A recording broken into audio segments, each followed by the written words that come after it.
शेतकऱ्याच्या लेकराला शिक्षण नाही। आज शेतकऱ्याच्या मुलीचं जर लग्न निघलं तर त्याला जमीन विकायला सुद्धा राहिलेली नाही। 2-2 किलोमीटर पाणी आणून जनावरांना पाजायला लागतंय।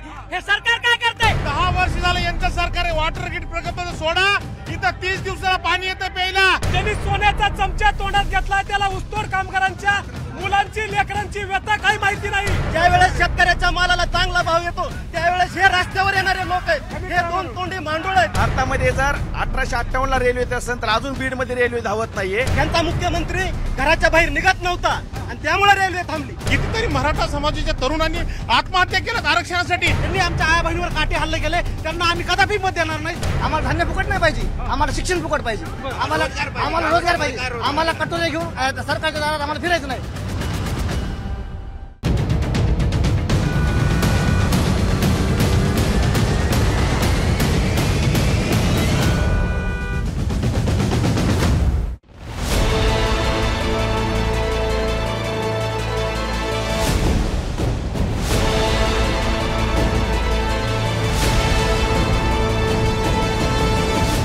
देवाला हळद कुंकू वाहून प्रत्येक उमेदवाराने आपल्या प्रचाराची सुरुवात केलेली आहे। प्रत्येक दिवसाला अशी सुरुवात उमेदवाराची होत असणार आणि तो म्हणत असणार की देवा काही कर बाबा मला निवडून आण। म्हणजे आपण आहोत बीड लोकसभा मतदारसंघात, इथली लढत देखील रंजक आहे।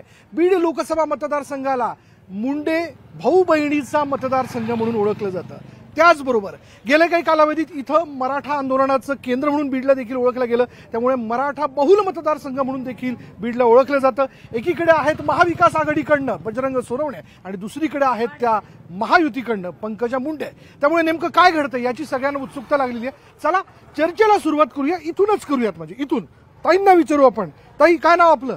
पूजा शिवाजी राजगिरी। पूजा ताई, काय यंदा मूड आहे? मग कोण देवाला कुंकू लावते आणि कोण भंडारा उधळते?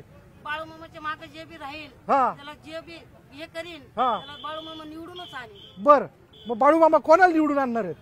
जे बी बाळूमामाची सेवा करील हा, त्याला देव आणूनच। मग पंकजा मुंडे का बजरंग सोनवणे? पंकजा पंकजा मुंडे। ताईकडे जाऊया। ताई पण हा मस्त जेवण चाललं गड्या, हात मिलाव, क्या जबरदस्त आहे। भाकरीन काय आणलंय? भाकरी आणि टमाट्याची चटणी। वा वा वा, खावं का मग आम्ही? खा ना। हा नाही, येऊ जरूर तुमच्या पंक्तीला येऊ, मस्तपैकी आनंद घेऊ। ताईची येणार आहे। पंकजा ताईच्या येणार आहे, पंकजा. दुसरं कोणीच नाही नाही येते ना। येतं ना? हा पण पंकजच्या ताई येते। जोर आहे बो त्यांचा, असं त्यांचं तुमचं बाळूमामा आहे मन। आपले। बाळूमामा त्यांच्या पाठीशी आहेत, हो होय ना? आम्ही जास्त बाळूमामाला मानतो। वा वा वा, नाही बाळूमामाला सबंध महाराष्ट्र मानतो, काहीच शंका नाही। काय काय ठेवलं विकायला? सुया पोत पोथी गाठीतो, घंटन गाठतो, जानाई बोनाई, हा. आसराचा खेळ, हळदी कुंकू। वा वा वा वा ही वा माझी मुलगी। वा वा, नाही बोललोच पूजा ताईशी आम्ही, पण मग आता हे दृष्ट लागत नाही, दृष्ट होत नाही ना, नजर लागत नाही। नाही लागत। हा बाळूमामा असते आपल्याला कुठली नाही। हा, पण यंदा कोणाला दृष्ट लागती?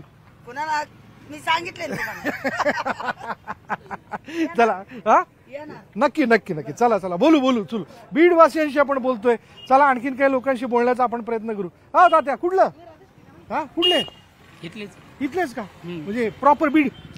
होय ना? काय सध्या काय चाललंय, वातावरण काय म्हणतंय? नाही काय नाही, आपलं हेच चालू आहे, आपलं हमालीचं काम आहे। हमालीचं काम काय मिळते? हमाली 100-150 रुपये भेटते दिवसभर। होय ना? हो. परवडतं का? परवडत नाही म्हणून काय करावं? हा ना, काय करावं बा? मोठा प्रश्न आहे। मोठा प्रश्न आहे, म्हणून त्याला मग काय करावं? म्हणजे मग मतदान करावं का? मग हा? मतदान करावं? काय करावं? मतदानला येत नाही, आधार कार्ड ते नाही, काहीच नाही का? बरोबर, हरकत नाही। चला, पण सामान्य माणसाची व्यथा आहे, जो तो बोलताना दिसतो। हो तात्या, मतदान करणार का यावेळी? हा, पहिलं मतदान, पहिलंच मतदान, नवं मतदार आहे की नाही? काय ते मोठी चर्चा आहे बजरंग सोनवणे बाप्पांची, पंकजा मुंडेंची, काय मूड आहे सध्या? बजरंग बाप्पा पडू शकणार। हा, बजरंग बाप्पा येऊ शकणार नाही। येऊ शकणार नाही का बा? येणार म्हणजे येणार का? 10 वर्ष लढली, आता हा 15 वर्ष यांची सत्ता यांच्या हातात जाणार असं त्यांचं म्हणणं। हळू आवाज आहे दादाचा, एकदम मृदू भाषेत। हो काका, हो कुठलं? हा, इकडगाव। बोलायचं नाही त्यांना, त्यांनी मान वळून घेतली। हा, हरकत नाही, चला पुढे जाऊ, आणखीन काही लोकांशी बोलण्याचा प्रयत्न करू। बीड वासीय फार मोकळेपणाने बोलतात। बीड मधली ही महत्वाची बाजारपेठ मंडई। हा, वांगे, गावठी वांगे, होय ना? हा, अरे ती छत्री आमच्या तरी डोक्यावर धरा, तुमच्या डोक्यावर आहे ना? हा, काय चाललं? काय भाव दिले? 10 रुपये। 10 रुपये? परवडते? मग आता काय करा नाही परवडत. 10 रुपये किलो पावशेर. हा पावशेर. बघा बा, मी कधी स्वतः बाजारात जात नाही, मंडळीत जाते आमची बाजाराला, त्यामुळे आम्हाला भाव कुठं माहिती आहे की नाही. आटे दाल का भाव तो फिर घूमने के बाद पता चलता है की. 10 रुपये पावशेर गावठी वांग होय ना, जोरदार मस्त आहे, चवीला पण छान लागतं. मस्तपैकी शेंगदाण्याचा कूट टाकायचा, हा मसाला विसाला चविष्ट होतं. बरं मला सांगा काय सध्या इथं मूड काय सध्या? पंकजा मुंडे पण उभे आहेत, बजरंग सोनवणे पण उभे, कोण येईल असं वाटतं तुम्हाला? आम्हाला काय एवढं लय कळतंय बा, आता कोण येईल ती आता. हा मतदान तर करता ना? करत ना. कोण गावचे? आम्ही मांडोजाळी. हा मांडोदाळी जवळ आहे का इथून? हा जवळ आहे. होय ना. बरं तुम्हाला तरी अंदाज असेल ना काही? काय अंदाज आता जे करतेच लोक ती करतो आम्ही बी. होय ना. हा आहे छत्री एकदम जोरदार आहे. छत्री मग घातली. आता हे कसं काही कावा नाही. हा ना सुकताय ना ते, सुकताय ना ते, सुकून जाते. चला हरकत नाही, मजा आहे. चाल द्या एकदम मस्त. वा वा वा वा. हा आजी काय खरं नाही काय याच्यात. हा हात मिलाव. हा आई बरोबर बोलायला मजाच वेगळी आहे. हा पदर घ्या एकदम छान जोरदार जमलाय गाड्या. हा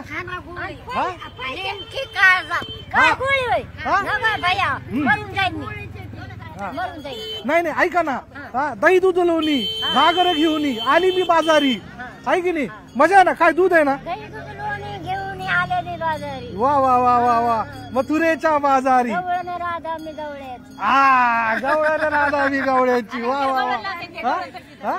एखादी गवळ्यात हा एखादी गवळण हा नाही बरं हरकत नाही. काय भाव दिलं बाई दही? 10 रुपये पावशेर. मस्त चाललंय का? आहे ना. आता काय लोक म्हणतात इलेक्शन आलं, हा लोक यायला लागले, आम्हाला मत द्या. हा ना द्यावंच लागेल ना. कोण निवडून येईल? ज्याच्या इच्छेने. आज कुठं आपली इच्छा असते तेव्हा लोक निवडून येतात. पुण्य केलं त्यांनी तेच येणार आहे. मग कोणी पुण्य केलं? करीतच असते ना आपल्या. कोण म्हणते? लोक म्हणतात पंकजाताई, कोण म्हणते बजरंग सोनवणे, कोण म्हणते काय? राजकारणात आपल्याला काय कळतंय का? काहीच नाही. कुणाला आशीर्वाद द्यावा सगळ्याला द्यायचा. सगळ्याला द्यायचं. हा मन मोठं ठेवायचं. आईचं मन मोठं आहे त्याच्यामुळे सगळ्यांना आशीर्वाद. आईचा आशीर्वाद सगळ्याला लागू. बरं मग जाता दही दूध लोणी घागर घेऊन यमुनेशी जाती. हा आली मी मथुरेच्या बाजारी. चला वा वा. आणखीन काही लोकांशी बोलू. मस्त जोरदार आहेत माणसं, बोलतात लोक, व्यक्त होतात. नमस्कार. विचारलंच पाहिजे ना. आलोय तुमच्या बीड मध्ये, गप्पा मारल्या पाहिजे की नाही. हा मग मारा गप्पा. बोला बरं काहीतरी आता मला सांगा. हा चला 1 2 3 बोला. काय इलेक्शन बद्दलचं वातावरण? काय इलेक्शन पंकजाताईच निवडून येणार. होय का? हो 100%. लोक म्हणतात बा बजरंग सोनवणे आपलं साखर कारखाने अमुक तमुक लोकांशी संपर्क. हा येतो ताई तुमच्याकडे येतो. पंकजाताई 100% निवडून येणार. 100% निवडून येणार. हा ना आहे ना. अशीच गर्दी करायची मतदानाला. होय की नाही? 100% पंकजाताई येणार. 101% पंकजाताई. 101% खासदार पंकजाताई फिक्स बुवा. ताईला साथ द्यायची. हा भावाने ताईसाठी धावून जायचं. केंद्रीय मंत्री म्हणून येणार आहे. होय का? होय का? ग्रामविकास मंत्री म्हणून येणार. येणार. 100%. गोपीनाथ मुंडे साहेबाचं डबल येणार. ग्रामविकास मंत्री. बर हे बीडवासी आहेत जे आपल्या भावना ज्या आहेत मुंडे कुटुंबाबद्दल व्यक्त करतात. चला मजा आहे. हा बरं तुम्ही आवाज दिलता बरं मला. हा तिथेही गेलो. पंकजाताई निवडून येणार. दुसरं कोण नाही. दुसरं कोणी नाही. काहीच नाही. शंकाच नाही. शंकाच नाही. शंका ठेवायची बी नाही. ठेवायचे बी नाही. का नाही ठेवायची? 100% आपलं सीट लागणार. लागणार का? आपलं शीट आपलं जोर कसपणे जोर खस आपलं सीट लागणार. आहा हाय एकदम माणूस ऐकत नाही. हाय हा बोलो चाचा. हाँ क्या बोलूं? बोलो अभी उम्र बताओ मेरे को. मेरी उम्र 75 साल. 75 साल. जोरदार. यंदा पुन्हा मतदान. किती मतदान असेल हे? नाही का? ते एवढं जुनं तुम्ही बघताय बीड. 18 वर्ष ते गेले. पुढचे किती वर्ष तुम्ही मोजा. बदललं का बीड? बीड बदललं. बीडचा विकास झाला. बदलला ना. विकास झाला पण कमी झाला. जितका व्हायला पाहिजे तितकं झाला नाही. काय व्हायला पाहिजे होतं? आता रेल्वेचा प्रश्न आहे. बर. 30 वर्ष जुना आहे. 1 नंबर. नंबर 1.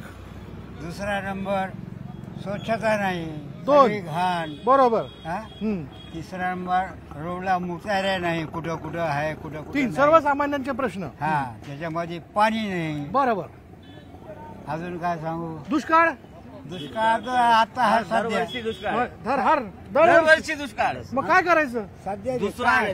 तुम्ही काय करणार दुष्काळ? आम्ही तर सांगणार दुष्काळ आहे बुवा, पण दुष्काळ मिटवण्यासाठी कोणाला निवडून आणायचं? वरच्याचं देव बसले ते पाऊस पडला तर दुष्काळ जाईल. बर, पण तुमच्याकडे वॉटर ग्रीड प्रकल्पाची घोषणा झालेली, त्याचं वचन आहे, त्याचं काय झालं? नाही झालं, काहीच नाही झालं. बरं चला जाऊ द्या. दोन उमेदवार आहेत तुमच्या समोर, एकदम जोरदार, बजरंग सोनवणे, पंकजाताई. काय वाटतं? बजरंग सोनवणे. बजरंग सोनवणे. दुसरं कोण नाही येणार? बजरंग सोनवणे. बजरंग सोनवणे. बजरंग सोनवणे. बजरंग सोनवणे आहे का? कुठले? आम्ही श्रीरामपूरचे ना. श्रीरामपूरचे. शहाजनपूरचे. इथं जवळच. बर, काय इथं मराठा आंदोलनाचं सगळं झालं, त्यानंतर इलेक्शन होतं इथं. हा, मग काय वाटतं मराठा मतदार कोणाच्या बाजूने? बजरंग बापूच्या बाजूने का? पंकजाताईंच्या बाजूने का नाही जाणार म्हणतात मराठा मतदार? नाही जाणार, खात्रीने सांगताय. बजरंग बापू त्यांचाच मूड आहे. हाय, त्यांचाच मूड आहे म्हणतात. हा, कुठले पाहुणे? हा, पांढरे. काय सध्या मूड काय इलेक्शनचा? राष्ट्रवादी. तू तरी बस एकदम एका शब्दात, हळू आवाजात, कानात बोलायचं नाही. या कानाचं या कानाला ऐकू गेलं नाही पाहिजे. हा, कळलं नाही पाहिजे. हा, एकदा घ्यायचं, बोलायचं. काय बोलायचं? आता टोपी झाली तिरपी. हा, टोपी सरळ करून घ्या थोडीशी. हा, पंकज येणार आहे. होय, दुसरं कोण नाही, अजिबात नाही. दया शपथ. दही. हा, अरे पण महाराष्ट्रात दही झाली ना सगळी. असू द्या. हे इकडून तिकडे, ते तिकडून इकडे, नाही घेणं देणं. ठाम आहे आम्ही, ठरवलंय आम्ही कोणाचं ऐकणार नाही. काय हे? काय नाही सांगायचं नाही का? झालं का मावशी? झाडू बिडू घेतला, बाजार झाला. कडक ऊन तिथपर्यंत यायचं. इथून कुठे जायचं? वसनवाडीला. बसनी? रिक्षानी का? काय रिक्षा लागतं? किती तिकीट काय लागतं? 15 रुपये सीट. होय ना. पूर्वी बाजार व्हायचा, आताही बाजार होतो. हा ना. इलेक्शनचं सगळं वातावरण आहे. हा, एकीकडे बजरंग सोनवणे, दुसरीकडे पंकजाताई. काय म्हणता? बघू ना आता कोणाकडे काय होते. कोणाकडे काय? तुमचा अंदाज काय बाबा? मी थोडी विचारतोय तुम्ही कोणाला मतदान करताय म्हणून. हा, सांगायचं नाही, अजिबात नाही सांगायचं. मूड सांगायचं फक्त. बघू ना आता, बिलकुल सांगायचं नाही. हा, करायच्या टायमाला बघू ना. करायच्या टायमाला. बरं ठीक आहे. बघ, अरे बाप रे, जोरदार. काकांचं म्हणजे वेगळंच काहीतरी म्हणणं. हा, बरं ठीक आहे, हरकत नाही. चाललंय छान. आनंद आनंद आनंद, हरकत नाही. लाडू, भजे, काय काय, चिवडा आहे ना, जोरदार एकदम. भजे गरम आहे का? हा, सगळं गरमागरम आहे, फ्रेश एकदम. बालूशाही. खायचा एक भाज्या आम्ही खाऊ का? टेस्ट करतो चला. बेस्ट आहे. बाजारातले भजे खाण्यात पण मजा येते. बरं, कार्यकर्ते प्रचाराला बाहेर पडलेले, काय अंदाज तुमचा? काय अंदाज? कोण निवडून येतं? अंदाज काय सांगा तुला? काहीतरी सांगायला लागतो ना अंदाज. आम्हाला वाटतं कमर यावं. हा, कमळ यावं असं. जायचं पुढं बाजारात.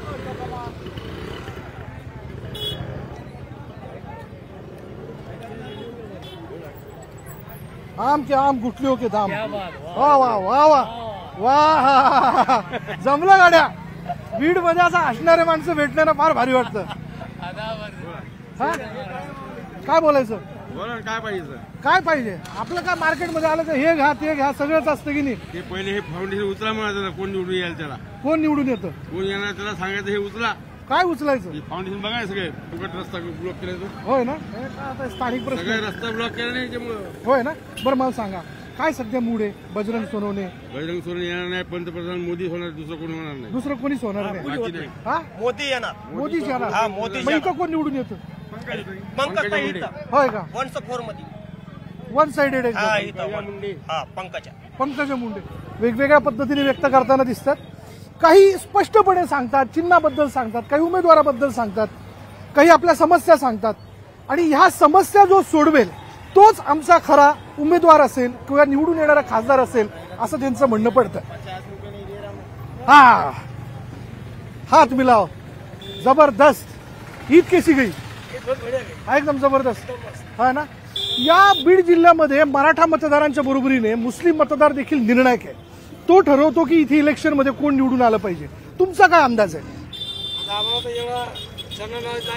बर, पण कोण उभं कोण आहे?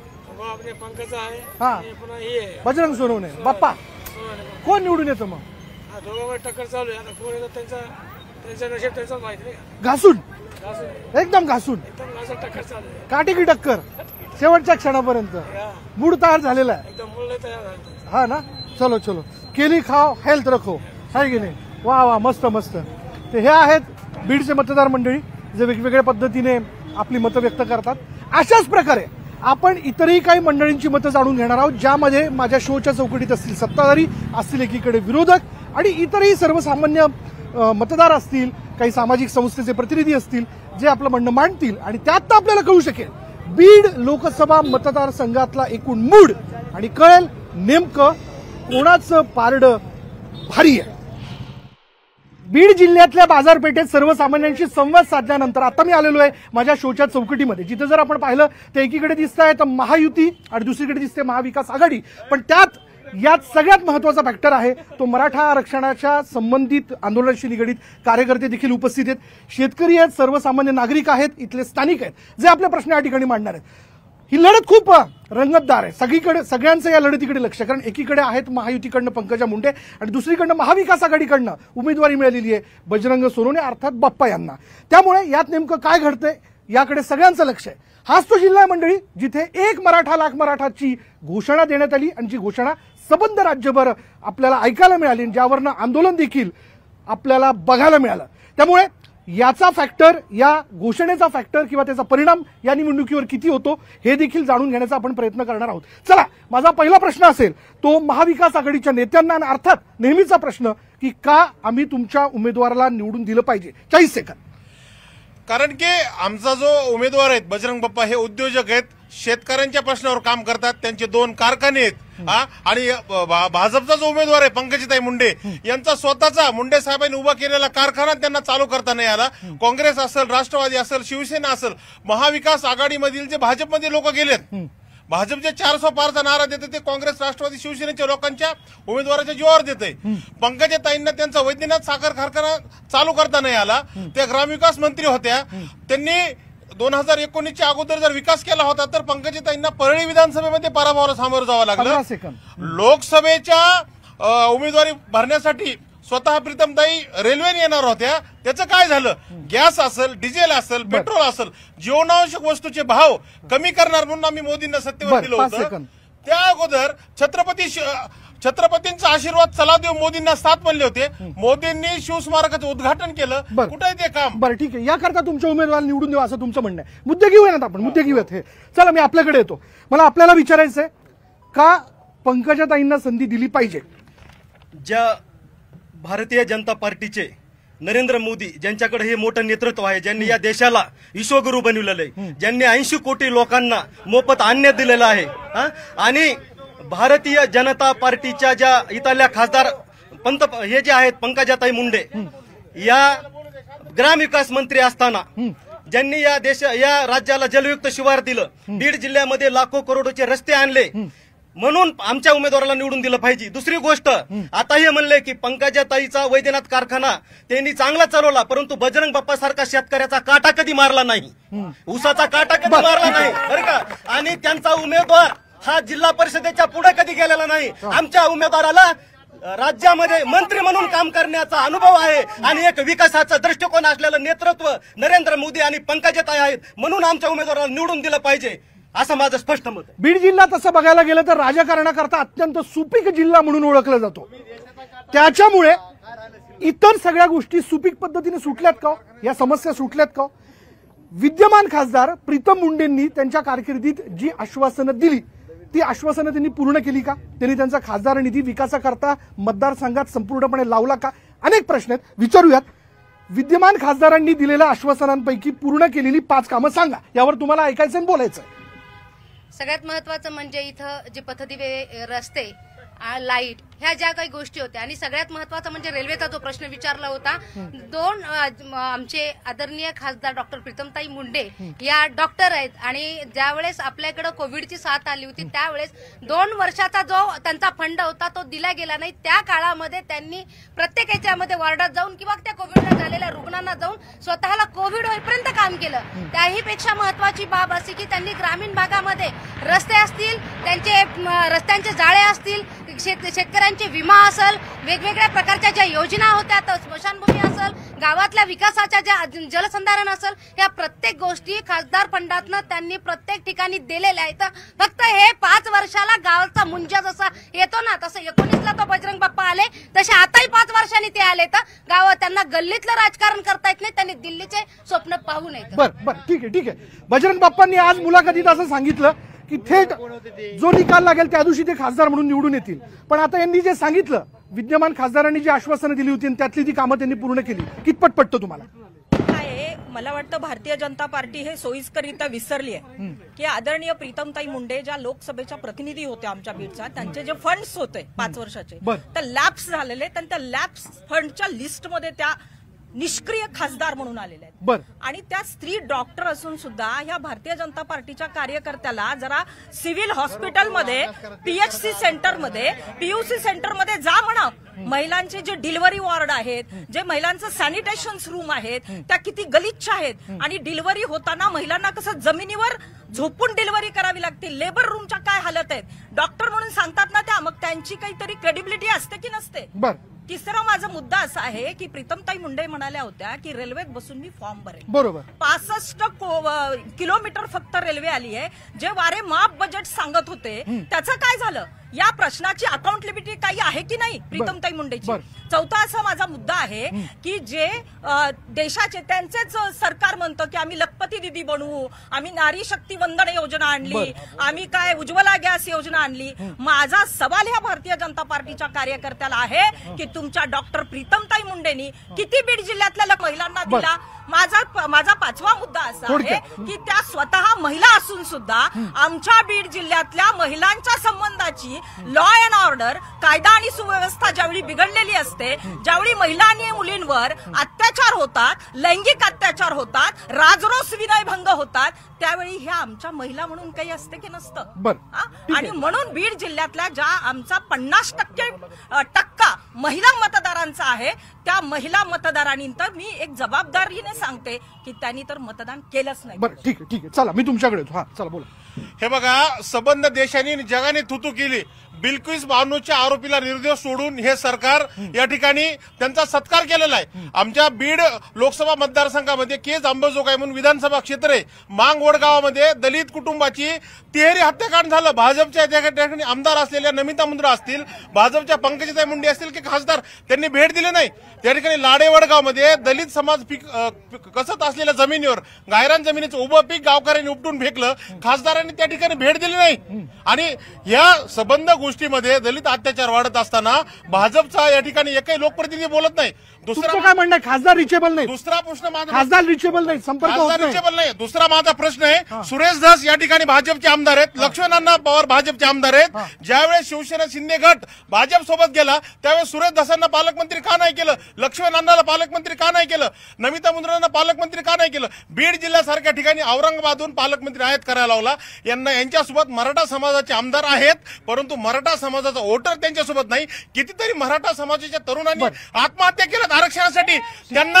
त्यांना कुटुंबाला मदत मिळवून देण्यासाठी घोषणा यांनी केली, परंतु त्या कुटुंबाची भेट घेतली नाही. हो बरं ठीक आला मुद्दा लक्षात आला. मी सामान्यांकडे येतो. हा बोला. आमचा प्रश्न असा आहे, महाराष्ट्रामध्ये गेल्या अनेक वर्षापासून राष्ट्रीय पीक विमा योजना होती, त्याच्यानंतर प्रधानमंत्री पीक विमा योजना आणली. पीक विमा योजनेमध्ये आतापर्यंत खरीप 2020चा विमा गेवराई, परळी, वडवणी आणि बीड यांचा राज्यस्तरीय निकाल होऊ नये, यांचा पॉझिटिव्ह राज्यस्तरीय निकाल होऊ नये, ती अजून पीक विमा दिला नाही. हा पहिला प्रश्न. दुसरा प्रश्न, 1 रुपयामध्ये पीक विमा काढला, 1,59,00,000 लोकांनी विमा भरला, 12,000 कोटी प्रीमियम जमा केला आणि फक्त 1 ते 1,500 कोटी प्रीमियम म्हणजे रक्कम वाटप केली, म्हणजे 10,000 कोटी कुणाच्या खिशात गेली आणि कुणासाठी खर्च केले? ठीक आहे, हा सवाल आहे तुमचा. सवाल आहे. चला मी तुमच्याकडे येतो. रेल्वे आष्टीवरनं निघाली, अमळनेरपर्यंत पोहोचली, अजून इथपर्यंत का आली नाही? बरं का आली नाही? नेमका काय प्रॉब्लेम आहे? इकडं पहा की भारतीय बरं का रेल्वेचा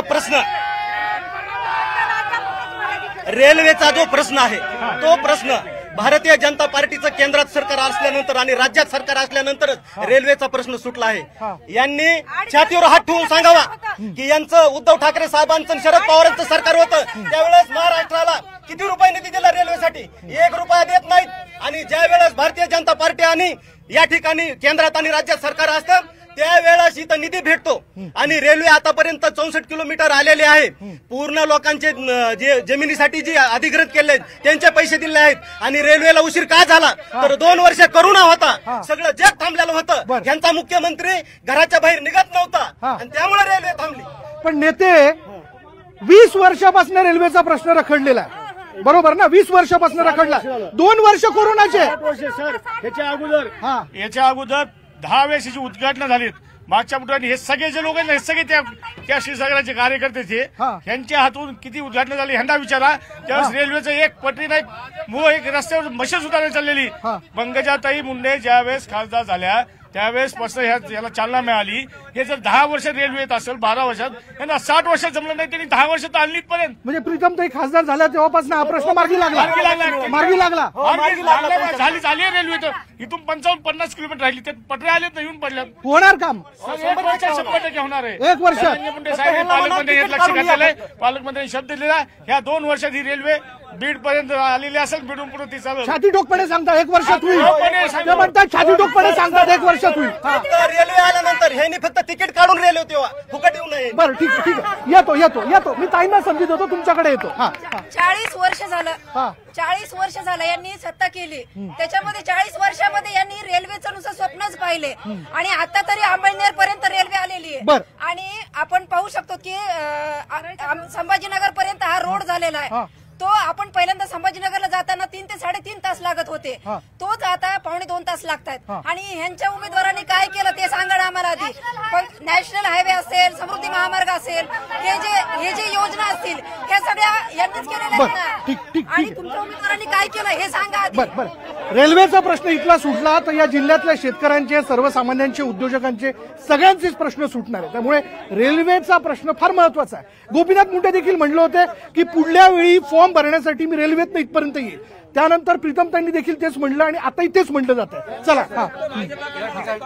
या ठिकाणी रेल्वेसाठी विद्यार्थी युवकांनी खूप दिवसापासून आंदोलन करतायत, आजही त्यांच्यावर केसेस चालू आहेत। परंतु खासदार 10 वर्ष असताना देखील रेल्वेसाठी काही सुद्धा केले नाही। ते म्हणतात ना 50-55 किलोमीटर राहिली असं म्हणतात, राहिले पण होऊ शकत नाही। त्या मागच्या याच्यामध्ये म्हटल्या होत्या त्या ऐका एक हाती सत्ता आहे केंद्रामध्ये, भारतीय जनता पक्षाची एक हाती सत्ता आहे, असून सुद्धा आली नाही, तरी सुद्धा आली नाही। आणि स्वर्गीय मुंडे साहेबांच्या कन्या आहेत त्या, आणि हे असून सुद्धा त्यांना तिथं हे दिलेलं नाही। दुसरी महत्वाची गोष्ट, जर रेल्वे आली असती सर बीड मध्ये MIDC रेल्वे न आल्यामुळे बीडमध्ये MIDCचा बिलकुल विकास झाला नाही। ज्या MIDC आहेत त्याच्यामध्ये प्रचंड मोठ्या इमारती म्हणजे रेसिडेंट केली आहे, जिथं नाही तर तिथं MIDCच नाहीत। तर याचा परिणाम त्या फक्त रेल्वे आली का नाही आली का, पण याच्यापेक्षा बीड जिल्ह्यातून तांडेचे तांडे मुंबई पुण्याला बरोबर दळणवळणाचा महत्वाचं साधन आहे। रेल्वे आली नाही, हा येतो तुमच्याकडे, येतो रेल्वे आली, मी येतो तुमच्याकडे येणार। हा, समृद्धी महामार्ग 5 वर्षात तयार होतो, आमच्या बीडचा रेल्वेचा 50 वर्षापासूनचा प्रश्न आहे, तो का होत नाही? खासदार मॅडम संसदेमध्ये कधी रेल्वेबद्दल बोलल्यात का? मला हा प्रश्न त्यांना विचारायचा आहे। बरं ठीक आहे दादा मला त्यांना वेळ द्यायचा आहे, आतापर्यंत 10 वर्षे रेल्वेच्या मुद्द्यावर राजकारण केलं, पण बीडकरांच्या तोंडाला पाने पुसली, रेल्वे आलीच नाही। आमच्या उमेदवाराला निवडून दिल्याबरोबर महाविकास आघाडीचे खासदार झाल्याबरोबर पहिल्यांदा बीडला रेल्वे येईल। बरं ठीक आहे। हे बोलतात मराठा आरक्षणाचं, आम्ही ह्यांना मत का द्यायचं? महिला तुम्ही नागरिकाचे सर, तुम्ही शांत बसा, नागरिकाचे महिला व बाल कल्याण मंत्री कोपरेडीची घटना घडली, तुम्ही महिला म्हणून त्या घरी भेट का दिली नाही? बीड जिल्ह्यातला मनोज जरांगे पाटलावर पहिला गुन्हा ह्या सरकारने स्थापन केला, म्हणजे ह्या सरकारने दाखल केला। महाराष्ट्रामध्ये ज्या वेळेस आम्हाला सगळे स्वराज्याची अंमलबजावणीसाठी शिंदे सरकार, फडणवीस सरकार असतील, यांनी शब्दाला घेऊन स्वतंत्र वेगळी चर्चा करू याच शो मध्ये आपल्या। मी वेळ देतो, मला सांगा रेल्वेचा मुद्दा आहे, रेल्वे आतापर्यंत पूर्ण न होण्याचं पाप कोणाचं? भारतीय जनता पार्टी आणि या मुंडे घराण्याचं मुंडे फॅमिलीचा आहे. मुंडे साहेब खासदार होते, त्याच्यानंतर प्रीतमताई 2दा खासदार झालेल्या आहेत आणि ह्यांची नाकर्तेपणा हात बीडची रेल्वे न येण्यामागचं कारण आहे. भारतीय जनता पार्टीचे एवढे लोक ओरडायला लागलेत, मला त्यांनी सांगावं की यांच्या खासदाराचं जे बीडमध्ये ऑफिस आहे त्या खासदार कुठे आहेत, ते ऑफिस कुठं आहे, यांचे कार्यकर्ते बसले होते का, लोकांचे प्रश्न काही सोडले का? बर ठीक आहे नाही ते ऐका ना, असं कळतं स्थानिकांकडनं, असं कळतं की गेल्या विधानसभेच्या पराभवानंतर पंकजा मुंडे बीडमध्ये फिरकल्याच नाहीत, त्या आल्याच नाहीत आणि पुन्हा रेल्वेचा मुद्दा. हे त्यांचा मुद्दा 100% खोटा आहे. हे कधीही संपर्कात, हे पहा की पंकजाताई बीड जिल्ह्यातल्या जनतेशी कायम संपर्कात राहिलेल्या आहेत. दुसरी गोष्ट सांगतो, खासदार प्रीतमताई असतील, पंकजाताई मुंडे असतील, बीड जिल्ह्यातल्या सामान्य लोकांसाठी दरवर्षी आरोग्य शिबिर घेतात. दरवर्षी अपंग आणि दिव्यांग लोकांना त्यांनी हात पाय देण्याचं पण काम केलेलं आहे आणि या जिल्ह्याच्या त्या आरोग्यदायी म्हणून त्यांना ओळखलं जातं की जे आरोग्यासाठी काम करतात. दुसरी गोष्ट, हे म्हणतात काय केलं भारतीय जनता पार्टीनं, इकडे पहा 80 कोटी लोकांना अन्न दिलं, प्रधानमंत्री आवास योजना दिली, शौचालय दिले, 1 रुपयात विमा दिला आणि हे सगळे लाभधारक आहेत त्याचे. फक्त या द्वेषापोटी भाजपच्या विरोधामध्ये बोलतात. नेते ऐका मान्य केलं, केंद्राने हे केलं ते केलं. आपण खासदारांच्या अखत्यारीतल्या प्रश्नावर बोलूयात. मला सांगा नेते, तुमच्याकडे रेल्वे येऊ शकली नाही म्हणून MIDCचा मुद्दा भिजत घोंगडाय. तुमच्याकडे नवीन उद्योग MIDCत येऊ शकले नाहीत, परिणामी रोजगार येऊ शकला नाही. कोण जबाबदार याला? MIDCच्या विषयाला घेऊन खासदारांनी किती प्रश्न विचारले, उपस्थित केलं. हे पहा की पंकजा प्रीतमताईनं संसदेमध्ये रेल्वेचा मुद्दा लावून धरला म्हणूनच इतकं बजेट मिळालं. दुसरी गोष्ट, कोण म्हणतो रोजगार नाही, ज्यांना काम करायचं ते कायम बेरोजगार राहणार आहे. अरे 80 मी म्हणतो 140 कोटीच्या देशामध्ये सगळ्यांनाच काय नोकऱ्या लागतील का? काय आपापले उद्योग करत नाही, हे कायम बेरोजगार राहणार लोक आहेत. रोजगार MIDC विचारलाय. मी एवढंच सांगतो, या आतापर्यंतच्या इतिहासात या 30 वर्षात एकाही वेळेस एकाही उद्योग मंत्र्यांनी कधी बैठक लावली नाही. यावेळेस नामदार पालकमंत्री धनंजय मुंडे साहेबांनी या महाराष्ट्राच्या उद्योग मंत्र्याला बोलवून या ठिकाणी बैठक घेतली.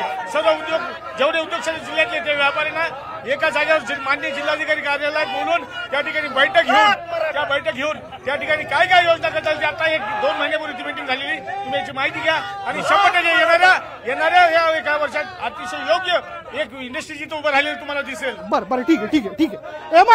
MIDCच्या विषयाला घेऊन येतो.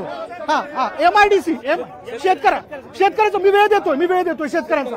शेतकऱ्याच्या मुद्द्याला घेऊन MIDC ह्या मागील 10 वर्षामध्ये युवकांना कोणताही रोजगार उपलब्ध झालेला नाही. त्यामुळे इथून युवक हे पुणे जिल्ह्यासाठी जातात सगळे रोजगारासाठी. बीड जिल्ह्यात 10 वर्षामध्ये नवीन उद्योग आला नाही असं तुमचं.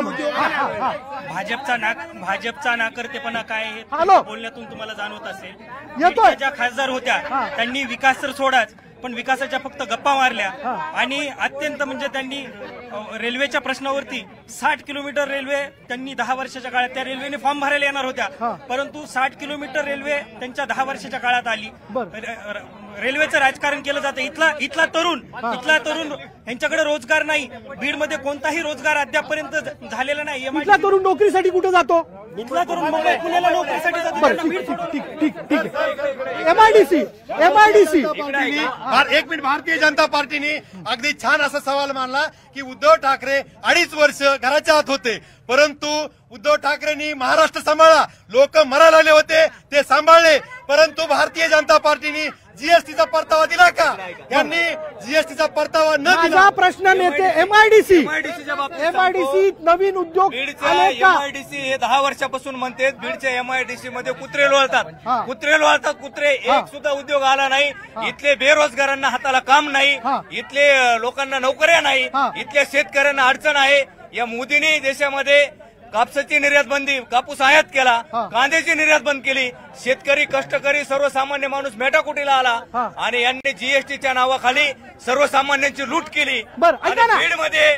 बीडमध्ये इकडे आहे का, बीडमध्ये सर्व शेतकरी राहतो. इथं शेतकऱ्याला सिंचनाची सुविधा होणं गरजेची होती.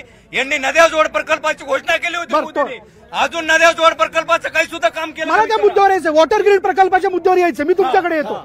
एमआयडीसी सर, एमआयडीसी तर विषय सोडा. महाराष्ट्राचं खासगीकरण होतंय, नोकऱ्यांचं खासगीकरण होतंय, जिल्हा परिषद शाळा दारूवाल्याला विकलेल्या आहेत. त्यामुळं आरक्षणाचा ह्यांच्याकडे विषयच नाही. या सरकारी संपत्तीचं खासगीकरण होतंय. महाराष्ट्रातील उद्योग गुजरातला पळवले जातात. भाजपचा एकही लोकप्रतिनिधी, खासदार असेल, आमदार असेल, याच्यावर बोलत नाहीये. या ठिकाणी दलित हत्याकांड होतं, याच्यावर बोलत नाहीत. भाजप मुद्द्यावर निवडणूक लढत नाही. भाजप ईडी आणि सीबीआयवर निवडणूक लढवत आहे. काँग्रेस राष्ट्रवादीचे आमदार फोडायचे, खासदार फोडायचे आणि भाजप 400 पारचा नारा देत आहे. भाजप या महाराष्ट्र या देशात 200 पार सुद्धा जाणार नाही. ठीक आहे. नेते बघा, मनोज जरांगे पाटलांनी आंदोलन करत असताना केवळ आरक्षणाचा मुद्दा मांडला नाही, तर मराठवाड्यातल्या बीड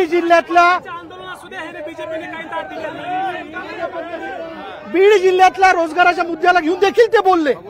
आता तुमच्याकडनं वास्तव सांगा, एमआयडीसी मध्ये नवीन उद्योग आले का? खासदारांच्या कारकिर्दीत तुमच्या तरुणांना रोजगार मिळाला का? यांना मी चॅलेंज करतो, open challenge. Bharatiya Janata party लक्षपूर्वक ऐकायचं.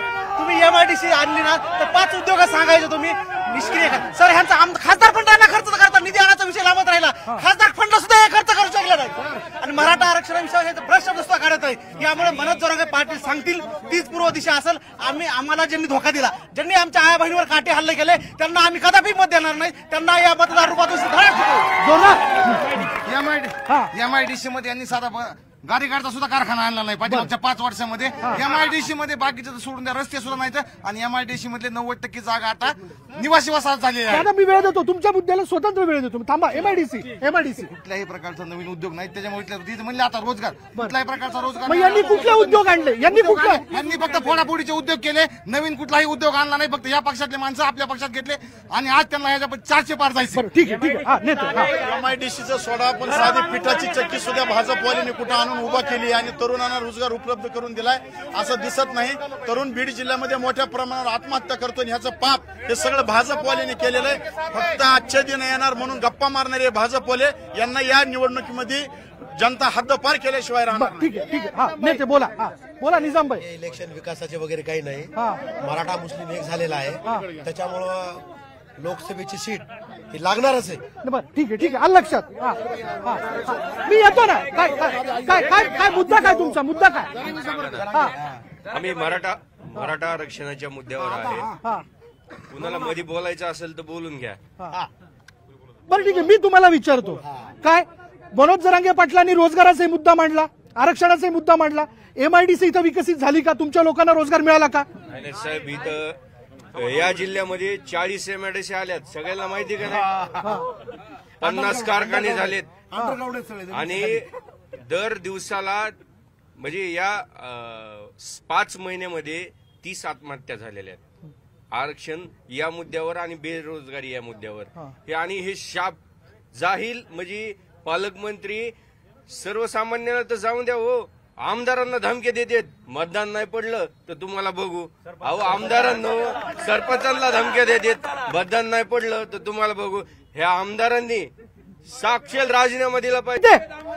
एक मुद्दा बातमीत खूप आहे. एक मुद्दा फार बातमीत आहे. धनंजय मुंडेंनी भाषण करताना असं म्हणलं की शेवटी विकास कामांच्या संदर्भात नीती मागण्यासाठी तुम्हाला माझ्याकडेच यायचंय. तरी पंचायत राज सदस्यांना एक प्रकारे धमकी दिली त्या उद्गारातनं असं म्हटलं जातं. धमकी नाहीये. जर काम करत असताना जर मत मागतोय ते मत त्यांनी त्या भाषेत सांगितलं की मी निवडणुकीपुरतं राजकारण करतोय. त्यानंतर जो कोणी येईल ज्यांनी मला शिव्या दिल्या त्याला सुद्धा मी कधीही विचारत नाही तुम्हाला कधी शिवी दिली. त्यांचा तो अर्थ नाही, यांनी गैरअर्थ काढलाय. आणि यांचा एक प्रश्न होतो उद्योगाच्या बाबतीत यांनी विचारला होता. उद्योगाच्या बाबतीत एक प्रश्न विचारला होता की ज्या इंडस्ट्रीमध्ये आज एमआयडीसी आहे त्या ठिकाणी ते म्हणतात घरं झाले. सर, हे घरच नाही. ह्यांच्या काळात 40 वर्ष अगोदर ती एमआयडीसी स्थापन झालेली. तो कायदा आज नाही, त्यांनी घरं बांधले म्हणून त्यांना आज पाडता येत नाही. हा उद्योगमंत्री स्वतः धनंजय मुंडे, मी आताच सांगितलं 25 वर्षांचा पहिल्यांदा महाराष्ट्राच्या उद्योगमंत्र्यांची एक बैठक इथं जिल्हाधिकारी कार्यालयात 2 वर्षापूर्वी झाली आणि हे म्हणतात 40 इंडस्ट्रीज आणल्यात. त्या 40 इंडस्ट्री आणल्याचं उत्तर हे की साहेब 40 नाही 100 इंडस्ट्रीज उभा राहतील, मोठमोठे उद्योग ह्या जिल्ह्यात उभा राहतील. तुम्ही फक्त थोडं डोळ्यांनी पहा, तुमच्याकडे संयम नाहीये आणि तुम्ही आतापर्यंत कुठे होतात? हे आतापर्यंत त्यांच्यासोबतच होते. बोलणारे अत्यंत समजच होते. खासदारांनी उद्योग आणण्याच्या संदर्भात काय प्रयत्न केले? खासदारांनी उद्योग आणण्याच्या संदर्भात काय नवीन उद्योग आले का त्यांच्या कारकिर्दीत? साहेब आता मी सांगतोय, पालकमंत्र्यांनी हे मनावर घेतलेलं आहे. येणाऱ्या काळात या जिल्ह्यात फार मोठी इंडस्ट्री तुम्हाला दिसेल, मोठमोठे उद्योग. गेल्या 5 वर्षात काय? 5 वर्षाचा काळ एवढंच सांगतोय. त्यांनी प्रामाणिक प्रयत्न केलेले आहेत, ते झाले नाहीत. ते बोलतायत हे सगळं खोटं बोलतायत. आम्ही ठामपणे मी सांगतो साहेब, येणारा काळ हा तुम्हाला ह्या जिल्ह्यात विकसित झालेला जिल्हा हे तुम्हाला. बरं ठीक आहे ताई भाजपचा प्रचार करणं अवघड जात आहे का? कारण 8 महिन्यापूर्वी तुम्ही तिकडे होतात. नाही, त्यांचं म्हणणं काय माहितीये का, ही निवडणूक ही जातीवाद निवडणूक नाहीच आहे. छत्रपती शिवाजी महाराजांनी 18 पगड जाती एकत्र करून स्वराज्याची स्थापना केलेली होती. मग आपण जातीवर कशामुळे बोलायचं? जातीवर नाही, विकासाच्या मुद्द्यावर बोलूयात ना. बरं ठीक आहे, चला. आता मुद्दा काय केला, 40 MIDC आणलेले आता.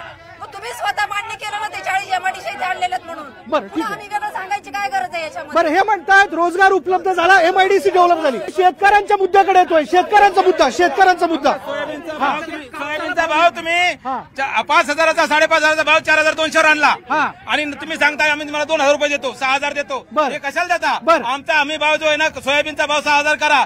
हेच पाशा पटेल आणि देवेंद्र फडणवीस नागपूरला मोर्चा घेऊन गेले ते 7,000 रुपये सोयाबीनला भाव पाहिजे, कापसाला 10,000 भाव पाहिजे. आज कापूस 6,000 7,000 वर आला. आमचं सोयाबीन 4,200 वर आलं आणि आमचे हे प्रश्न सुटले नाही. विम्याचा प्रश्न सुटला नाही. कृषी मंत्री हे या बीड जिल्ह्यातले आहेत आणि त्यांनी आमचा अजून खरीप 2020चा विमा दिला नाही. कापूस सोयाबीनच्या भावाचा मुद्दा. बरं ठीक आहे. लाईट साठी आम्हाला रात्रीच लाईट आहे, दिवसा लाईटच नाही. किती वेळा लाईट मिळते? 6 घंटे.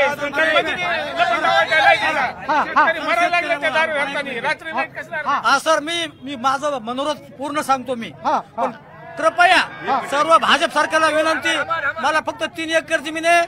फक्त माझ्याकडे ईडीची चौकशी लावू नका. ईडीची चौकशी लावत नसला तर मी माझं शेतकऱ्याचं पूर्ण मनोरथ सांगतो. बोला. मी 40 वर्षापासून शेती करतो. ऐका 40 वर्षापासून मी शेती करतो. मला माझ्याकडे एकंदरीत मला प्रत्येक 5-7 वर्षाला 1-2 एकरची निवडायला लागते. काय कारण? याचं कारण शेतीला भाव मिळत नाही.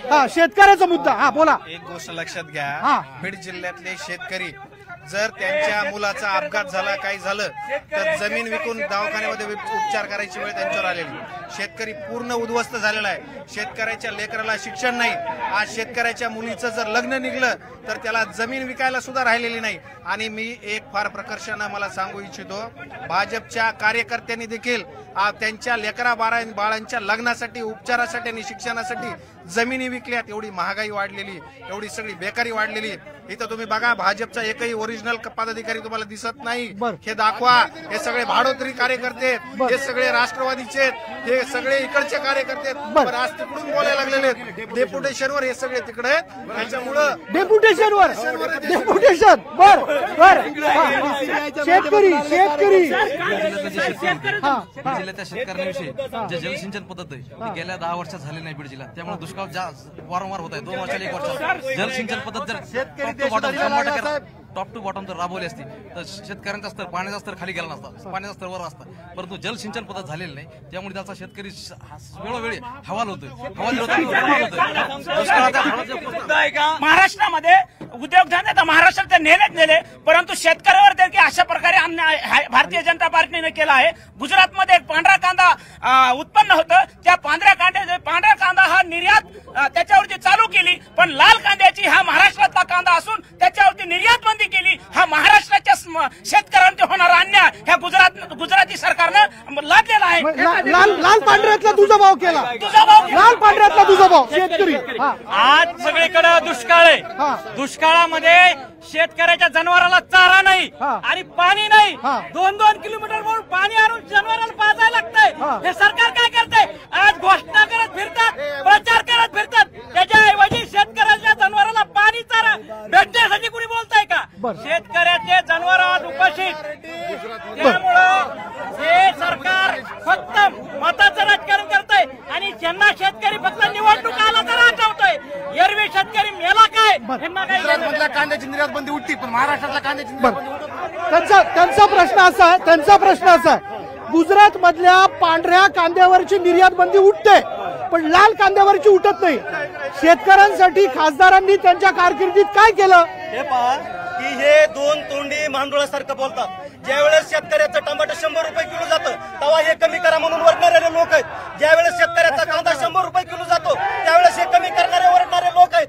ज्यावेळेस शेतकऱ्याच्या मालाला चांगला भाव येतो त्यावेळेस हे रस्त्यावर येणारे लोक आहेत. हे दोन तोंडी मांडूळ आहेत. आणि ज्यावेळेस इकडे MSP कमी कधीही शेतकऱ्याला भाव मिळालेला नाही. आणि दुसरी गोष्ट हे म्हणले चारा आणि पाणी. ज्या वेळेस गेल्या 5 वर्षामध्ये दुष्काळ होता त्यावेळेस पंकजाताई पालकमंत्री असताना जिल्ह्यामध्ये चारा छावण्याच्या माध्यमामधून चारा छावण्या पाणी घरोघर देण्याचं आणि यांना देण्याचं काम केलेलं आहे. आता कोणता दुष्काळ आहे आणि आता जी पाण्याचा दुष्काळ आहे प्रत्येक गावात 4-4 टँकर उपलब्ध आहे आणि हे पालकमंत्र्यांचा आणि त्यांचा चांगला. बरं ठीक आहे ठीक ठीक. रेल्वेचा मुद्दा असेल, शेतकऱ्यांचा मुद्दा असेल, MIDCचा मुद्दा असेल, या विषयाला घेऊन आपण चर्चा केली. ठीक आहे, समाधानकारक उत्तर काही नेहमीप्रमाणे मिळालं नाही. पण ब्रेक नंतर मी जो प्रश्न उपस्थित करतोय तो आहे वर्षानुवर्ष इथल्या जाहीरनाम्यात दिलं जाणारं आश्वासन, ते म्हणजे वॉटर ग्रीड प्रकल्प. काय झालं वॉटर ग्रीडचं? मला प्रश्न विचारायचा. चला, काय झालं नेते बोला. पंकजाताई मुंडे पालकमंत्री असताना वॉटर ग्रेड जायकवाडीचं पाणी मराठवाड्याला देण्यासाठी 5,000 कोटीची योजना मंजूर केली. त्यानंतर आमचं सरकार आलं नाही. सरकार आलं शिवसेना, राष्ट्रवादी आणि काँग्रेसचं, आणि त्या सरकारनं ही योजना गुंडाळली. त्यामुळे वॉटर ग्रेड योजना येऊ शकली. त्यामुळे कोणाचा दोष आहे हा? ह्या महाविकास, हे जी राष्ट्रवादी महाविकास आघाडी यांचा नेते येतो तुमच्याकडे येतो.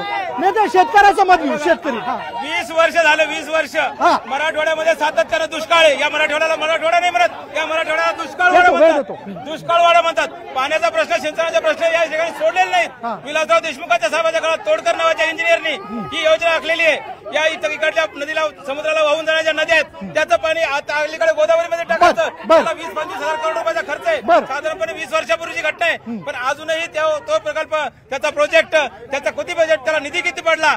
आमच्या रेल्वे सारखा 20-25 वर्षापासून रेल्वे अडकली तसाच वॉटर ग्रीड प्रकल्प या मराठवाड्यामध्ये अडकलेला आहे. किती वर्षापासून? 25 वर्ष झाले वॉटर ग्रीड प्रकल्प अडकलेला. ठीक आहे, ठीक येतो तुमच्याकडे येतो. अटल बिहारी सरकार असताना आम्ही नदीजोड प्रकल्प करू आणि दुष्काळी भागाला पाणी देऊ असं म्हणले असताना मध्ये काँग्रेस सरकार आलं. नंतर भारतीय जनता पक्षानं घोषणा केली की आम्ही, देवेंद्र फडणवीसांनी असंख्य भाषणामध्ये सांगितलं मराठवाड्याला आम्ही वॉटर ग्रीड प्रकल्प आणू आणि पाणी देऊ. परंतु आज सुद्धा मराठवाडा पूर्ण दुष्काळामध्ये होरपळतोय. आजही या जिल्ह्यातल्या जनतेला वॉटर ग्रीड प्रकल्पाची आणि देवेंद्र फडणवीसांच्या त्या भाषणांची आजही आठवण होती. बरं, तेव्हा भाषण केलं होतं त्यांनी, तेव्हा भाषण केलं होतं. करतो म्हणाले होते. बरं ठीक आहे. येतो. वॉटर ग्रीड प्रकल्प आल्या नसल्यामुळे दुष्काळ पडला की इथून 4 ते 5 लाख लोकांना स्थलांतर व्हावं लागत. आज आपला भारत देश 75 वर्ष झालं सुवर्णकार म्हणून आपण हे करायला लागलो. पण हा जिल्हा ऊसतोड मजुराचा जिल्हा म्हणून अजून आमची ओळख कधी पुसणार आहे? बरं ठीक आहे. 70 वर्षापूर्वी डॉक्टर बाबासाहेब आंबेडकरांनी हे लिहिलं होतं की नदजोड प्रकल्पामुळे मराठवाड्याचा दुष्काळ दूर होईल. मोठ्याने मराठवाड्याचा दुष्काळ दूर होईल. त्यामुळे उच्च शिक्षित इथं जे उमेदवार आहेत ते उच्च शिक्षित, जे आता जे उमेदवार आहेत उच्च शिक्षित जे वंचित आघाडीने दिलेले उमेदवार त्यांना जाणीव आहे, दुष्काळाची जाणीव आहे, मराठवाड्यातल्या दुष्काळाची जाणीव आहे. ज्या झाडा शेतकऱ्याला होतं, शेतकऱ्याला पोहोचतात ते जाणीव आहे. उच्च शिक्षित बीड जिल्हा हा ऊसतोड कामगारांचा जिल्हा म्हणून यांना त्यांची पोळी भाजायची. बरं ठीक आहे. वॉटर ग्रीड प्रकल्प त्यांचं असं म्हणणं आहे. येतो तुमच्याकडे. 10 वर्ष झालं यांचं सरकार आहे. वॉटर ग्रीड प्रकल्प सोडा, इथं 30 दिवसाला पाणी येतं प्यायला. बरं, 30 दिवसाला पाणी प्यायला. 30 दिवसाला. आज वॉटर ग्रीड प्रकल्प पूर्ण होऊ शकला नाही. या गोष्टीला शेतकरी सगळ्यात जास्त तोंड देतोय. बरोबर. जर पाणी आलं असतं तर शेतकऱ्यांच्या समस्या सुटल्या असत्या. रेल्वे आली असती तर शेतकऱ्यांच्या समस्या सुटल्या असत्या. वॉटर ग्रीड प्रकल्प अद्याप होऊ शकला नाही. खासदारांनी त्यासाठी प्रयत्न केल्याचं काही ऐकिवात आहे का? ह्याचं 10 वर्षामध्ये कुठं नाव सुद्धा ऐकलं नाही मी. स्वतःचा निधी स्वतः खर्च करू शकत नाही. निधी आणायचा, बाकीचा निधी आणायचा तर बाकीचे काम करायचा विषय येत नाही. बरं ठीक आहे. बोला. या ठिकाणी आपण ज्यांना प्रश्न विचारताय, मला वाटतं एक ठराविक काही गुत्तेदार आहेत. पण बीड लोकसभा जर खरी निवडायची असेल तर त्या ठिकाणी उच्च शिक्षित नेमकं धोरण काय आहे हे मला वाटतं सगळ्यात महत्वाचं वाटतं. हा देश चालतो भारतीय संविधानावरती. या संविधानामध्ये India's my country, all Indians are my brothers and sister, ज्याला भारताची प्रतिज्ञा इंग्लिश मधून म्हणता येत नाही, त्या चंदन चोरांनी या भाजपाचा नादी न बोलावा. आणि खऱ्या अर्थाने हा जर हे राजकारण करायचंय, हा देश चालवायचा, तर उच्च शिक्षित लोकांच्या हातामध्ये हा देश दिला पाहिजे, उच्च शिक्षित खासदार हा झाला पाहिजे. मी काय म्हणतो मंडळी, ऐका, ही चर्चा टीव्हीवरती, ही चर्चा बीडवासीय बघतायत, ही चर्चा बीडवासीय बघतायत बीडवासीय. या चर्चेवरनं त्यांचं मत ते ठरवू शकतात. आपण थोडे शांततेने त्यांचे प्रश्न ऐकू. माझा पुढला मुद्दा आहे की बीड जिल्ह्यातनं सगळ्यात जास्त ऊसतोड कामगारांची कुटुंब स्थलांतरित होत आहेत. स्वर्गीय गोपीनाथ मुंडे महामंडळ स्थापन करण्यात आलं. लोक म्हणतात त्याचं ऑफिस कुठे हे माहित नाही, त्याचा ऊसतोड कामगारांना काही फायदा होऊ शकला नाही. याबद्दल सविस्तर बोला. या ऊसतोड कामगार स्वर्गीय गोपीनाथरावजी मुंडे साहेबांचं एक ऊसतोड कामगार महामंडळ स्थापन झालंय. त्यासाठी मुंडे साहेब व अजितदादांनी 1000 कोटीची तरतूद केलेली आहे. त्याचं ऑफिस परळीमध्ये आहे. याचा सर्वात जास्त फायदा बीड जिल्ह्यातल्या शेतकऱ्यांना मिळालेला आहे. ऊसतोड कामगारांना मिळालाय. आणि दुसरी गोष्ट या जिल्ह्यात राजकारणाच्या शिवाय कुठल्याही मुद्द्यावर राजकारण जात नाही. हा जर लोकसभेचा उमेदवार जो आहे, मला सांगा, ऊसतोड कामगारांच्या कुटुंबांचं स्थलांतर थांबलं का? त्यांची वातात थांबली का? आता स्थापन होऊन अजून 4 वर्ष लागेल. 4 वर्षाचा तुम्ही जर 60 वर्षाचा बदल अपेक्षित करीत असाल ते चुकीचं आहे. ही सुरुवात झाली, येणाऱ्या 5 वर्षात ह्या जिल्ह्यात बदल झालेला तुम्हाला दिसेल. मला काय म्हणायचंय, गोपीनाथ मुंडेंनी ऐका, स्वर्गीय गोपीनाथ मुंडेंनी संघर्ष यात्रा करत असताना ऊसतोड कामगारांचा मुद्दा देखील प्रामुख्याने मांडला. ठीक आहे, हे म्हणतात आता येणाऱ्या 4-5 वर्षात तो मुद्दा सुटेल, बरोबर? तेव्हापासून ते लक्ष घालतायत की नाही? का सुटलं नाही? सर ऐका ना, आमचं ऐका. मी विचारतो काय म्हणतो सर? ऐका ना सर, यांनी दुष्काळ म्हणले. एक मिनिट सर, हे दुष्काळ म्हणतायत. या दुष्काळावर हे जेवढे लोक आहेत या सगळ्यांनी छावण्यावर हे पैसे कमवलेले हे लोक आहेत. यांनी सारा खाल्लाय. ऊसतोड कामगारांच्या कुटुंबांचं स्थलांतर, त्यांची परिस्थिती, या विषयाला घेऊन राजकारण झालं असं आम्ही म्हणायचं का? काय केलं तुमच्या खासदारांनी? काय केलं? तर पंकजाताई पर्यंत आतापर्यंत ऊसतोड कामगारांसाठी कोणताही नेता नाही घातला. 70 वर्ष यांनी स्वतःचे घर भरलेले त्या काँग्रेसवाल्यांनी. तुम्ही आतापर्यंत स्वर्गीय लोकनेते गोपीनाथ मुंडे साहेब आणि पंकजाताईचे झटत आलेले आहेत ऊसतोड कामगारांसाठी. तुम्ही झटलात ना? ऊसतोड कामगारांचं भलं झालं का? काय त्याच्यामध्ये पंकजताईंनी ऊसतोड मजुरात 34% भावावर दिली. सगळ्यात विदेशात मोठी भावावर दिली. शेतकऱ्यांकडे येतो मग तुमच्याकडे येतो. मला सांगा, ऊसतोड कामगार विद्यार्थ्यांचं देतो मी, वेळ देतो. ऊसतोड कामगारांच्या विषयाला घेऊन ते म्हणतायत की महामंडळाचा फायदा त्यांना झाला. त्यांच्या कुटुंबाचं स्थलांतर थांबलं नाही? थांबलं. काय परिस्थिती आहे? 10% शेतकऱ्याचे पैसे कापलेत, महामंडळाला दिले, पण पुढे दिले नाहीत. झालंच नाही. महामंडळाच्या ऑफिसकडे माहित नाही, महामंडळाच्या लाभार्थ्याला मिळ नाही. ऊसतोड कामगाराचं काय होतंय? आणि ऊसतोड कामगाराचं स्थलांतर थांबलं नाही आणि थांबू नये म्हणून पूर्ण प्लॅनिंग केली जाते. थांबवायचं नाही, त्यांचं राजकारण फक्त ऊसतोड कामगारावरच आहे. त्यांचं राजकारण, त्यांना ऊसतोड कामगार थांबवायचंच नाही. जिल्ह्यात जर उद्योग आले तर ऊसतोड कामगाराचं स्थलांतर थांबल. MIDC आले तर थांबल. ठीक आहे. ऊसतोड नेते थांबा.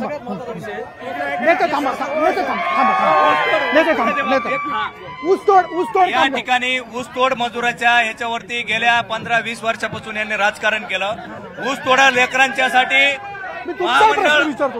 ऊसतोड मजुरांसाठी यांनी महामंडळाची घोषणा केली, परंतु बीड जिल्ह्यातील ऊसतोड कामगार या ठिकाणी वंचित राहिला. त्याला कुठल्याही सोयी सुविधा त्या महामंडळाच्या मधून मिळाले नाही. फक्त त्यांनी बीड जिल्ह्यात ऊसतोड महामंडळाची घोषणा केली आणि त्याचा फायदा फक्त परळीला. नेते एक मिनिट ऐका 2 मिनिटं. तुमचा प्रश्न विचारतो. तुम्ही म्हणलात तुमचा प्रश्न आहे की नाही? तुमचा प्रश्न. एक मिनिट नेते तुमच्या शेतकऱ्यांचेच प्रश्न विचारतोय मी. तुम्ही म्हणलात की तुम्ही काम केलं, यांनी काय केलं हा प्रश्न आहे ना तुमचा? ठीक आहे. माझा प्रश्न असा आहे, उद्धव ठाकरे सरकारच्या काळात ऊसतोड कामगारांसाठी झालं काय? उद्धव ठाकरे साहेबांच्या काळामध्ये महामंडळाची घोषणा झाली, लोकांना ठोस त्या ठिकाणी सुविधा मिळविल्या. कोरोनाच्या काळामध्ये 2 वर्षाचा काळ गेला, कोरोनाचा काळ. उद्धव साहेब मुख्यमंत्री असताना या महाराष्ट्रामधील सर्वसामान्यांचे सर्वसामान्यापर्यंत रुग्णवाहिकेच्या सेवा त्यांनी पोहोचल्या आणि सामान्य लोकांचा जीवदान देण्याचं काम त्यांनी ऊसतोड कामगारांचे बीड जिल्ह्यामध्ये ऊसतोड सगळे महामंडळ हे बीड मध्ये आहेत, कलेक्टर इथं बसतात, परंतु एकच महामंडळ ऊसतोड महामंडळ हे परळीला का नेलं? याचं देखील बहीण भावांना वाटून खाण्यासाठी नेलं का? कशासाठी ऊसतोड कामगार हे परळीला जात नसून बीड मध्ये असायला पाहिजे? महाराष्ट्रानं जर ऊस तोडलं तर 400 रुपये टन आहे आणि मजुरांना जर ऊस तोडला तर 280 रुपये टन आहे. एवढा बुद्धभेद केला जातो आणि जिवंत माणसानं ऊस तोडला तर त्याला काही व्हॅल्यूच नाही. याचं पाप सगळं ऊसतोड कामगार होण्यासाठी सर्वसामान्यांच्या कुटुंबामध्ये जन्माला यावं लागतं. ज्यांनी सोन्याचा चमचा तोंडात घेतला त्याला ऊसतोड कामगारांच्या मुलांची लेकरांची व्यथा काही माहिती नाही. सपशेल आरोप केला जातो की मुंडे कुटुंबाने ऊसतोड कामगारांच्या नावावर राजकारण केलं, पण भलं केलं नाही. मी सांगतो, स्वर्गीय मुंडे साहेबांनी 7 रुपये 14 पैशापासून ते 190 रुपये टनापर्यंत ऊसतोड मजुराचे भाव वाढ ही मुंडे साहेबांनी केली. 190 ते 266 366 रुपये ऊसतोड मजुराचे भाव ही ताईंनी केलेली. आणि तुम्हाला सांगतो, कोरोना काळामध्ये 3.5 लाख मजूर पश्चिम महाराष्ट्रात गेले. ते पंकजताई सोडण्याचा प्रयत्न केला. माझे व्हिडिओ आहेत त्याचे सबूत आहेत माझ्यापाशी. फक्त ऊसतोड मजुरासाठी महाराष्ट्रात कुणी काम करत असेल तर लोकांनी ते पंकजताई मुंडे साहेब करतात. मी ऊसतोड मजूर सगळ्या जिल्हाधीश म्हणून तुम्हाला खात्री सांगतो. विद्यार्थी सर, हे जे मंत्रसंघाचे लोक आहेत सगळे परदेशात शिकतात. आमच्यासारख्या शेतकऱ्याच्या आणि गरीबाच्या मुलाचं काय करायचं? हे काय म्हणतात, आम्ही तुम्हाला 80 कोटी लोकांना धान्य फुकट दिलं. बरोबर आहे, आम्हाला धान्य फुकट नाही पाहिजे, आम्हाला शिक्षण फुकट पाहिजे, आम्हाला रोजगार पाहिजे, आम्हाला कटोरे घेऊन सरकारच्या दारात आम्हाला फिरायचं नाही. सर, मी तुम्हाला सांगू इच्छितो, या ठिकाणी बीड म्हणजे जर पाहिलं तर मी पहिला वोटर आहे, म्हणजे फर्स्ट टाइम वोटर आहे आणि मी विद्यार्थ्यांमधला एक विद्यार्थी आहे, सामान्य विद्यार्थी आहे. सर, बीड मध्ये इथं तलाठी भरतीसाठी घोटाळ्याचे झालते एमपीएससी मध्ये किंवा त्यासाठी इथं आंदोलन झालं नगर रोडला. तर त्या आंदोलनामध्ये त्यावेळेस प्रीतमताई खासदार होत्या, धनंजय मुंडे हे पालकमंत्री होते. त्या आंदोलनाची कोणी काही दखल तर घेतलीच नाही, पण उलट विद्यार्थ्यांवर गुन्हे दाखल केले. ऐकून घ्या, अजून ऐकून घ्या. हा, ते बरोबरच आहे. अजून मुद्दा एक सर, मी पुण्याला शिक्षणासाठी असतो. तर ऐका, मी ज्यावेळेस माझ्या विद्यार्थ्यांना सांगतो मी बीडचा आहे, तर आपली ओळख अशी झाली आहे की खासदार निधीचा खासदाराचा वापस गेला, तो बीड जिल्ह्याचा खासदार आहे, अशी बीड जिल्ह्याची ओळख झाली. थेट प्रश्न आहे, तलाठी भरतीच्या विषयाला घेऊन जो घोटाळा झाला त्याचं आंदोलन झालं.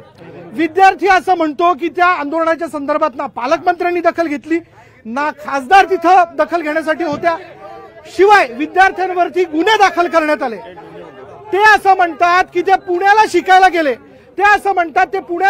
गेले.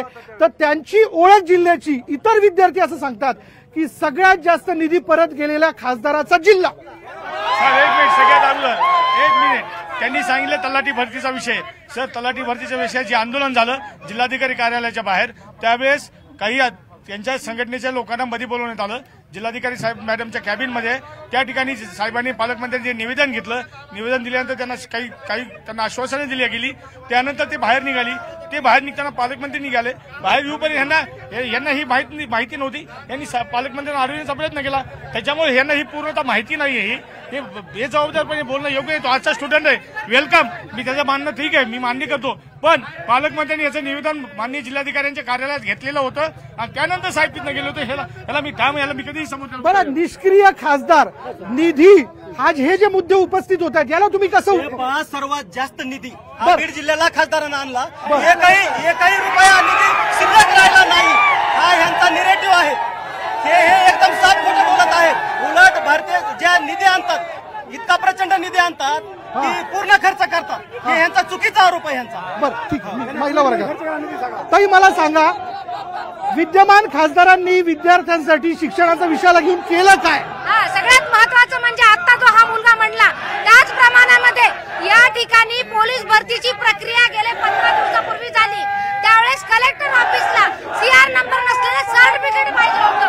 कलेक्टरनी ज्यावेळेस ते सर्टिफिकेट देणे गेले, स्वतः प्रीतमताईंनी त्यांना बोलून सगळ्यांना सर्टिफिकेट देऊन त्यांची भरतीची सरकारी 2 वेळेस खासदार होते ताई, तर तिसऱ्या वेळेस निष्क्रिय खासदार त्यांचं तिकीट का कापलं?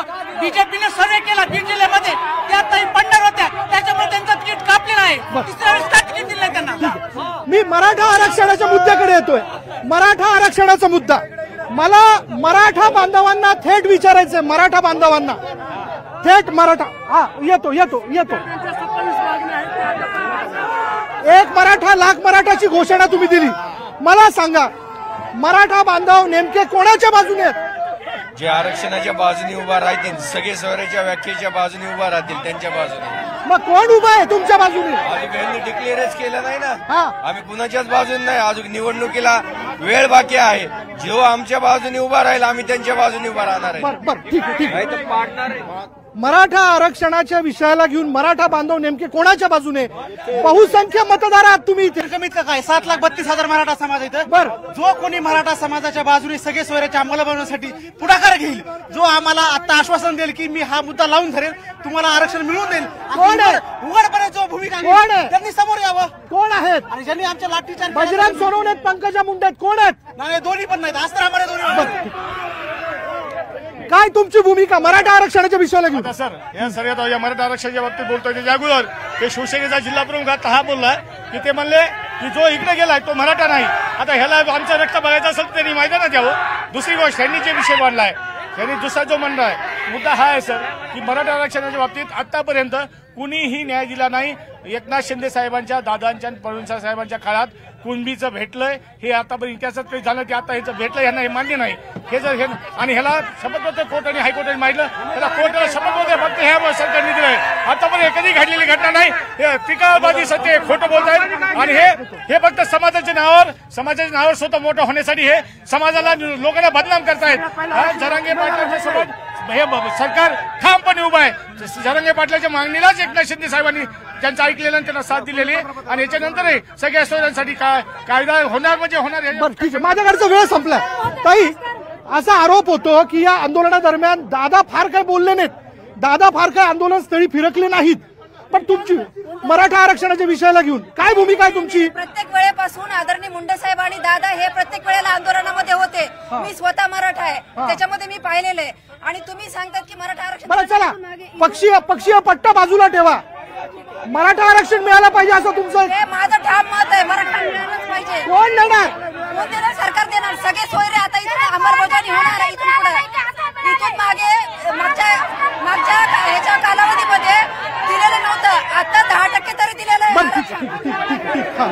सोयऱ्याची जी अधिसूचना आहे त्याच्यामध्ये पितृसत्ताक आणि सजातीय विवाह टाकलेला आहे. त्यामुळे ती अधिसूचना लागू होणार नाही. मराठा आणि कुणबी एकच आहे हे जोपर्यंत शासन निर्णयामध्ये बदल करत नाहीत तोपर्यंत. आणि ते सगळे अडकाती भाजपने घातलेली आहे. त्या भाजपने घातलेली आहे. पंकजाताई मराठा आरक्षणाच्या मुद्द्याला घेऊन म्यूट राहिला, शांत राहिला असा आरोप आहे.